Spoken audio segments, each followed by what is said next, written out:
What makes these guidelines even more meaningful is that they go far beyond just fitness.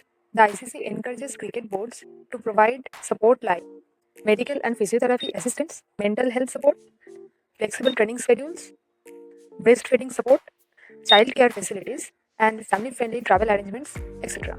These may sound like small arrangements, but imagine trying to represent your country while also worrying about your own newborn baby.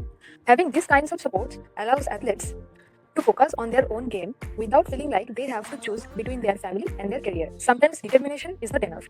Athletes also need systems that believe in them. And that is the most beautiful part of this announcement. This isn't just about coming back to cricket, but about changing the way we look at motherhood in a sporting journey. For many years, we don't even know how many international cricketers quietly disappeared from international cricket after becoming mothers. Not because they had stopped loving the game, not because they had stopped dreaming, but because there wasn't just enough support.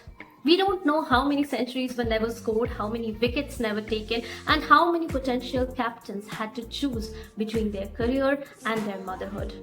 We also have incredible examples of women who continued their sporting career even after becoming mothers. Cricketers like Amy Satterthwaite and Leah Tahuhu continued their cricketing career even after becoming mothers.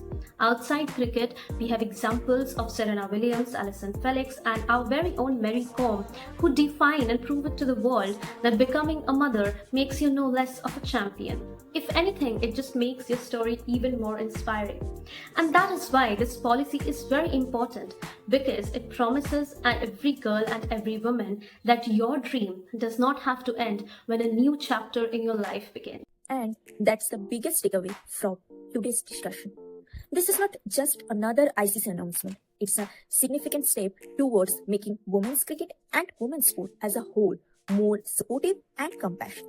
A young girl picking up a bat today should never have to choose between becoming a mother and pursuing their dream she's worked so hard for. She deserves the opportunity of both, to becoming a mother and her sporting career, without feeling that one must come at the cost of other. These guidelines may not solve every challenge overnight, but they mark an important beginning, a beginning that offers hope to countless women athletes around the world and sends a powerful message that motherhood should never be the end of an athlete's journey. So, at Her Innings, Her Story, we believe every athlete has a story worth telling. Behind every jersey, every milestone, and every achievement is a journey of courage, sacrifice, resilience, and determination. Hopefully, these ICC guidelines ensure that future generation of cricketers have more choices, stronger support, and brighter opportunities. What do you think about the ICC's new post-pregnancy guidelines? Will they truly change the future of women's cricket? We would love to hear your thoughts in the comments. And if you enjoyed this discussion and want more stories from the world of women's cricket and women's athlete, don't forget to like, share, and subscribe, and also comment to Her Innings, Her Stories. Until next time, keep celebrating the stories behind every innings. We will see you in the next video. Then, thanks for watching.